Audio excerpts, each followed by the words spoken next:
Good morning, Mika. He started tweeting at about 1 in the morning when he saw it after it ran on Fox. It's been viewed more than 16 million times.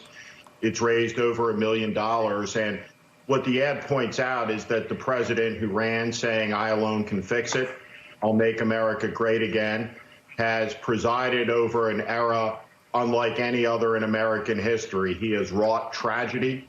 He has brought tragedy to the country. This is a moment of profound American weakness.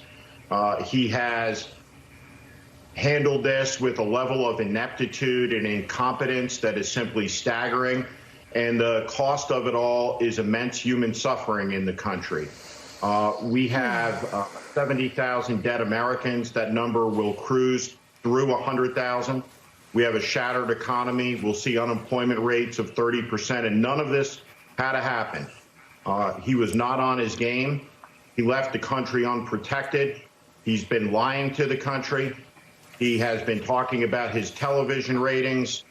His eye is not on the ball. And the reality is we have the worst president in American history at the moment of one of the greatest crises in the country's history.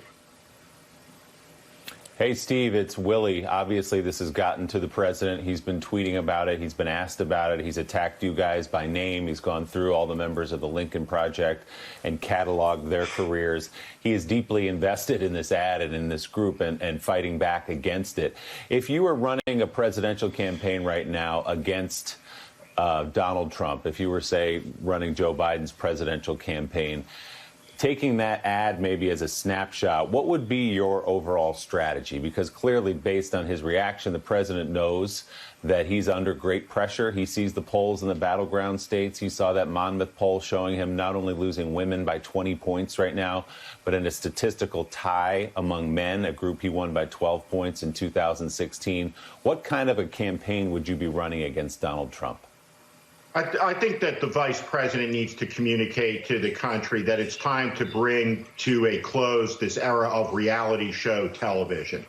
Is that at the beginning of the third decade of the 21st century, the United States of America, the most powerful nation in the world, installed into the presidency a con man and a reality television show host. And there was a real lack of imagination amongst the American people for the capacity for there to be a great tragedy, and one has come. And so what the vice president, I think, needs to do is to be focused on talking to the American people that we're all in this together.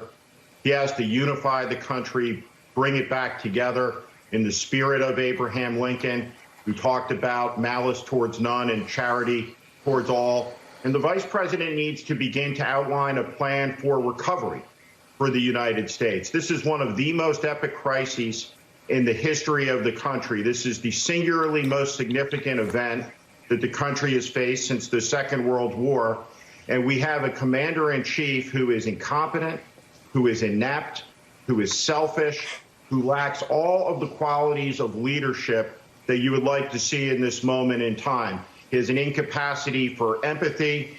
He has no instinct for leadership. He is a mess, as Senator McCaskill pointed out. And as Mika said in the last segment, he is an unsteady hand. He is an unsteady hand at a moment in crisis. And all over this country, there is death that did not have to be. He told the American people that he had been assured by the Chinese, no problem. 15 Americans have this. Soon it will be gone. This is a disaster for the ages. He is unsteady. He is unfit. And that's what the vice president needs to communicate every day, every hour of every day.